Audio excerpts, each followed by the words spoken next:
Pois é, galera, faz tempo que eu não gravo pro meu canal.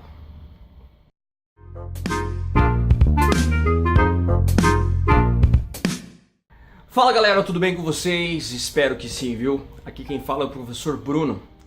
Bom, faz muito tempo eu sei que a gente não conversa, que eu não gravo vídeo pra vocês, mas vamos voltar à ativa, né? Vamos voltar a gravar uns videozinhos de aula, voltar a trabalhar. Nesta aula de hoje nós vamos falar sobre a Revolução Impressionista, né? A gente tem que saber que o impressionismo ele foi um movimento artístico, né? Mas ele foi um movimento artístico que nasceu dentro de uma época em que se privilegiava alguns setores da arte. Dentro do século XIX estão acontecendo diversas coisas, está um turbilhão de acontecimentos. No início do século XIX, na Inglaterra, do início do século XIX, acontece a primeira fase, né, da Revolução Industrial.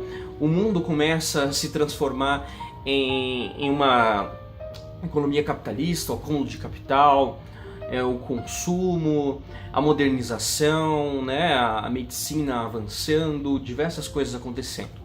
É um cenário bem turbulento de coisas positivas e de coisas muito negativas, divisão de classes, teorias e teorias a mais. Um movimento artístico que se engajou dentro desse contexto, né, de revoluções e desigualdades é o realismo. Mas o realismo não entra dentro desse contexto do que a gente tem que estudar aqui nesse momento.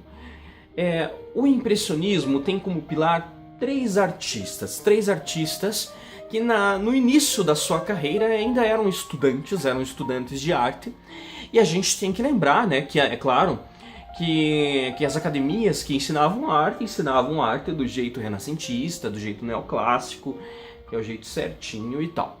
Outra coisa a se pontuar é que naquele momento, né, em Paris, na França, existia o Salão de Paris anualmente que escolhia as obras mais belas de acordo com a opinião dos críticos de arte, e é claro, esses críticos de arte que viam sempre da maneira neoclássica, sempre da maneira renascentista de se fazer arte, né?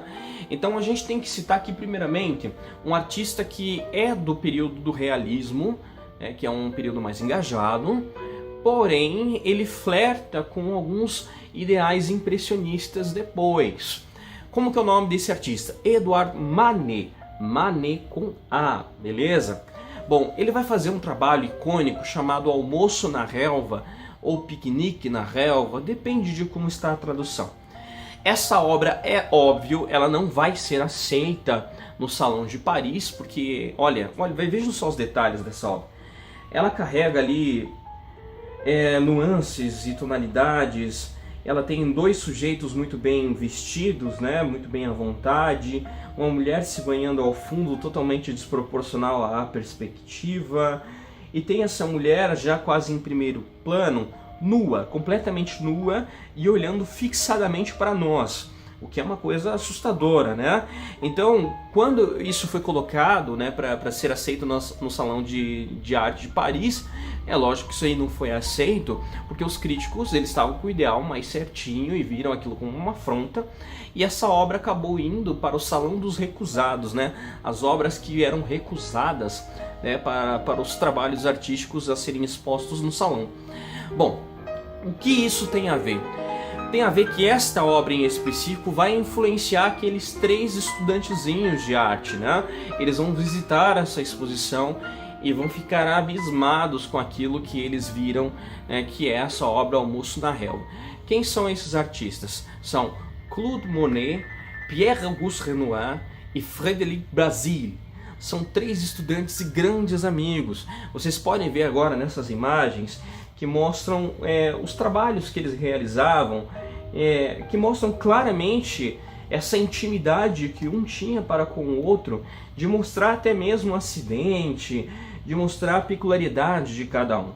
Bom, depois que esses três viram essa exposição dos recusados, em específica a obra de Edouard Manet, Claude Monet saiu de lá com uma pulguinha atrás da orelha, inquieto de que deveria acontecer alguma coisa de novo.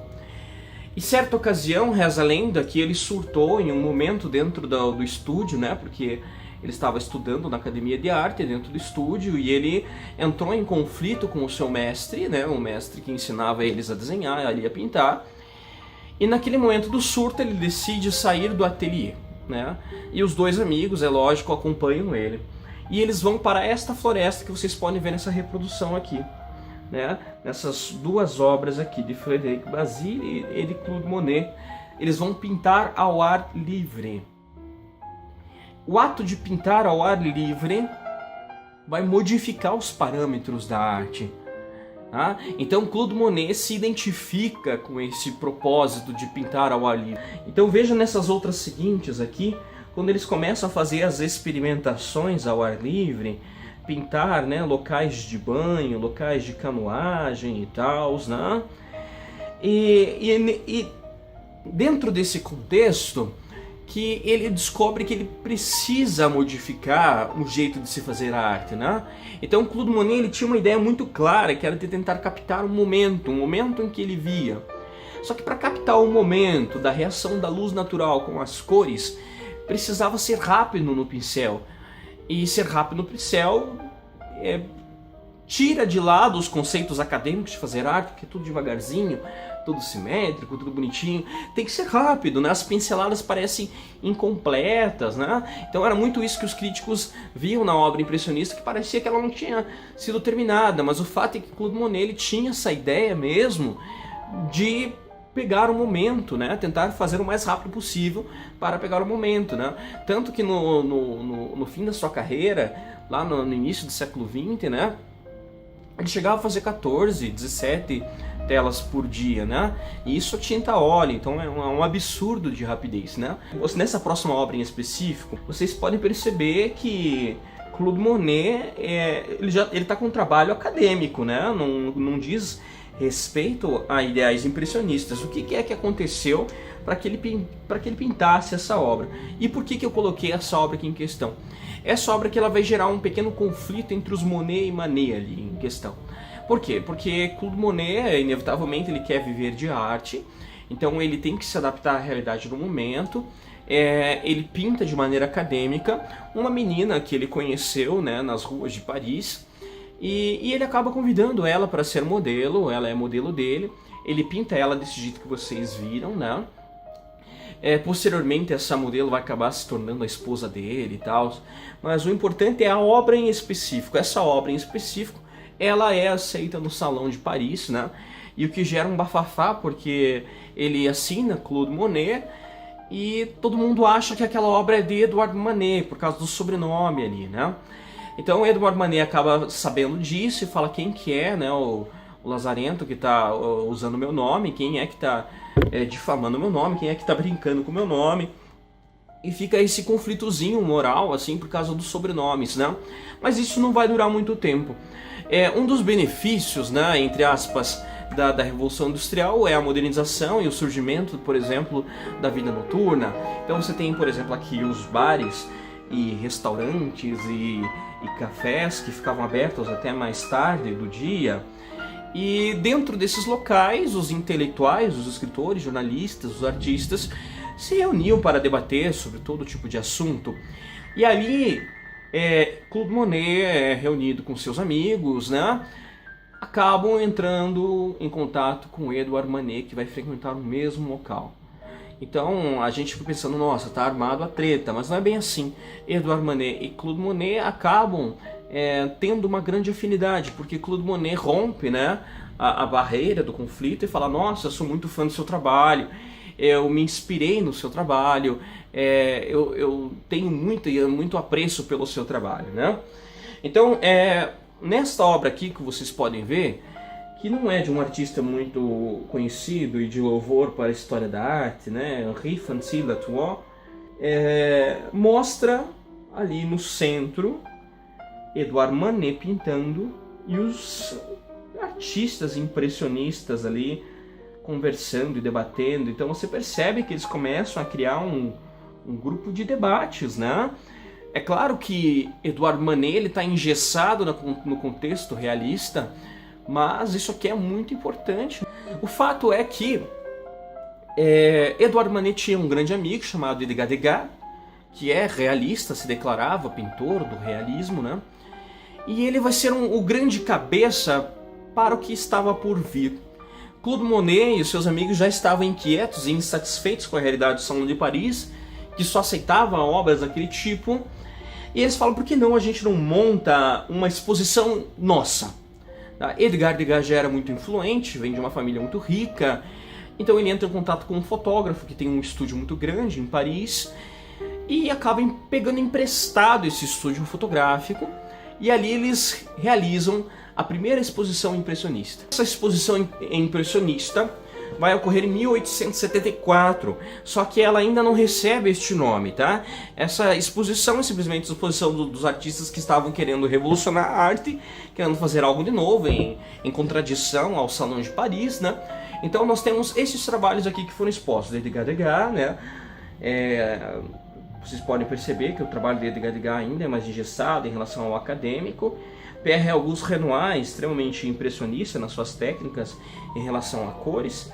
E Claude Monet, aqui em específico, com essa obra chamada Impressão, Nascer do Sol.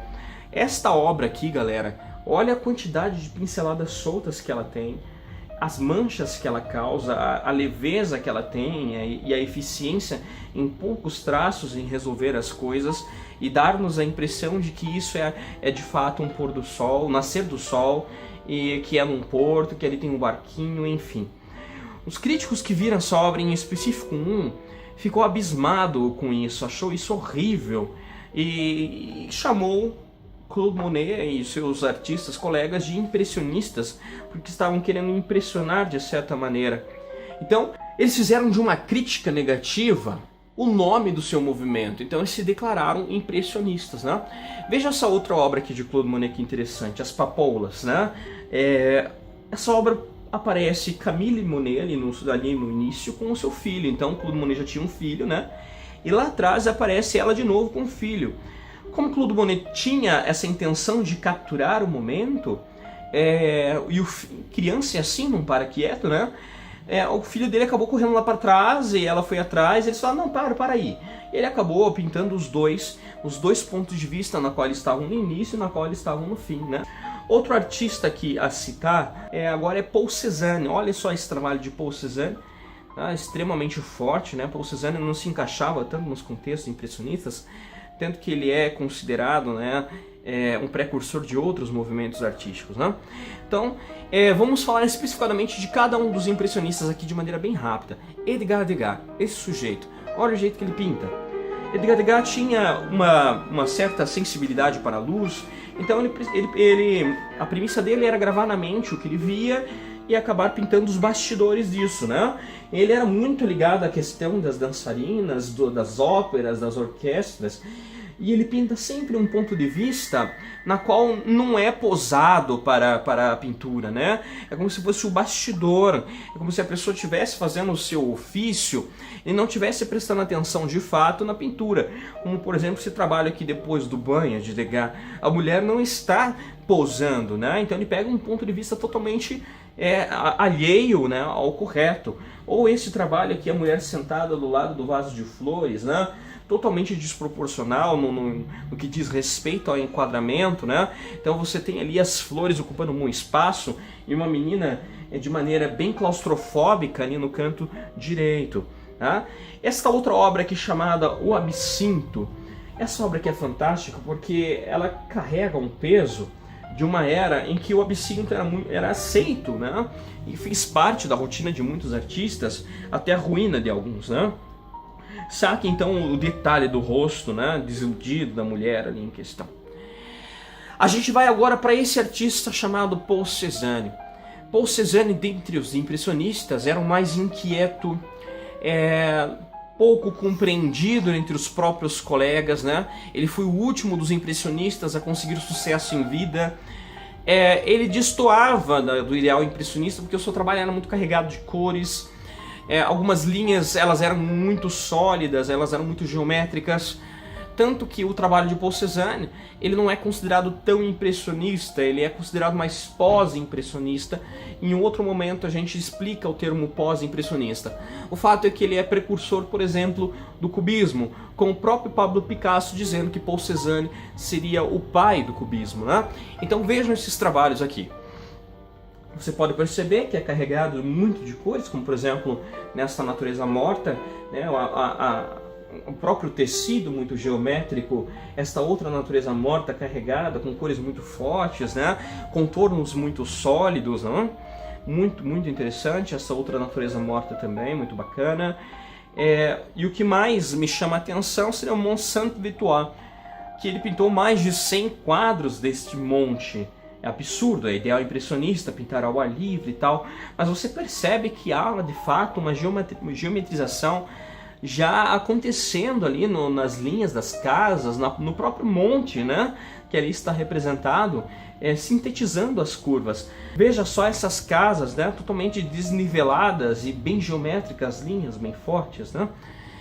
Outro artista que expôs esse momento, né, Pierre-Auguste Renoir. Pierre-Auguste Renoir, dos três colegas ali, de Frédéric Bazille, Claude Monet, ele é o mais alegre ao pintar. Como assim? Ele sente prazer em pintar.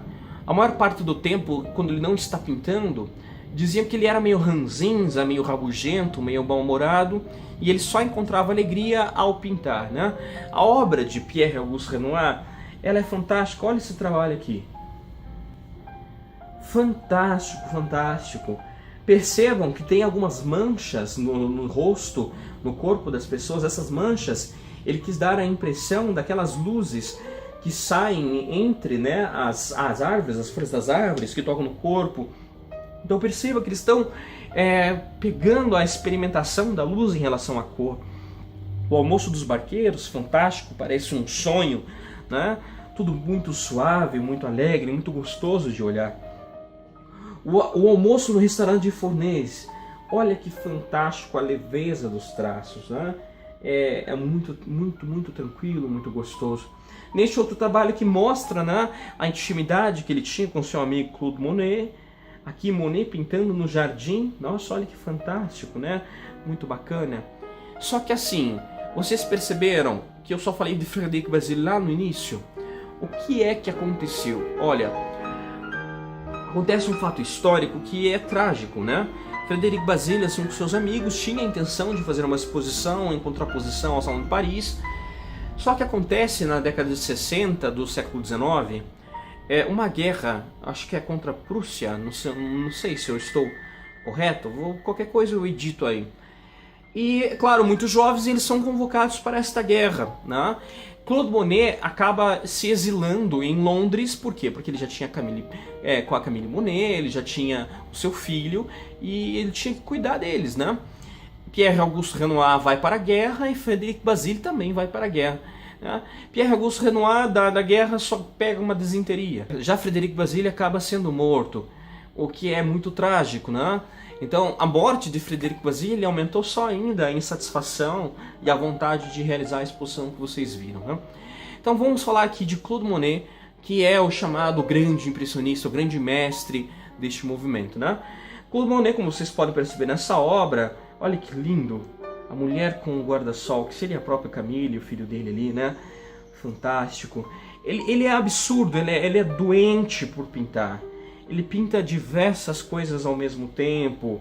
Ele tenta captar o momento o mais rápido possível, como esses fenos em sequência, na qual ele pinta 4 obras desses fenos. Tá?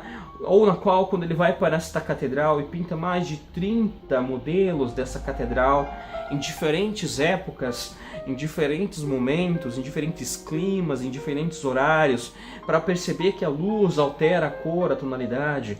Olha que bacana a imagem do parlamento, quando ele volta, né, para Londres para pintar, né? Então vejam só, somente com manchas, né? É lógico que isso vai ser alvo de críticas e só muito depois a ser aceito. Pequeno registro de Camille Monet pintando, né? Sua esposa também tinha a pintura como um lazer, mas como um hobby. Ela era muito acadêmica, muito engessada, né? Bom, Esta imagem que vocês estão vendo aqui seria a mansão de Monet. No fim da sua vida, ele acaba comprando ela e pede para que mais de 13 jardineiros façam os seus jardins, e ali ele pode pintar sem precisar ficar viajando. Ele pinta diversas obras por dia, enfim. Ali vocês podem imaginar que foi o objeto de prazer dele no fim da vida, né? Claude Monet, ele é o responsável por esta revolução, ele é o pai do impressionismo, né? Como vocês podem perceber. Nem tudo são flores, até o impressionismo de fato ser aceito vai demorar muito tempo. Ao todo vão ser realizadas 8 exposições impressionistas, sendo a última em 1886. Esta última, inclusive, vai inspirar Edvard Munch, vai inspirar Vincent van Gogh, vai inspirar diversos artistas que vão dar início a outros movimentos, a outras perspectivas, a outras estéticas de arte, o que é fantástico, né? O curioso é que no fim, já da vida de Claude Monet, o Salão de Paris estava 100% impressionista, né? Então vocês vejam como é curioso a relação da arte com o tempo. Pessoal, então eu fiz de maneira bem básica, bem resumida o que é o movimento impressionista. Espero que vocês tenham gostado, tá? Dá um like aqui, compartilha, ajude a crescer o canal, né? E, bons estudos para vocês, né? Quero mandar um abraço aqui especial para a galera do Novo Contexto que está estudando aí para o vestibular da Universidade Federal do Paraná. Quero mandar um abraço para a galera antiga do Acesso, do Boqueirão, em específico. Digo que eu estou morrendo de saudade de vocês, sinto muita falta de vocês. Quero mandar um abraço mais para quem? Para a galera do Decisivo, primeiro ano do Decisivo, do ensino médio do Decisivo, que estudou recentemente impressionismo, então aproveita esse momento para estudar, né? Então é isso, galera. Grande abraço do Prof. Até mais. Tchau.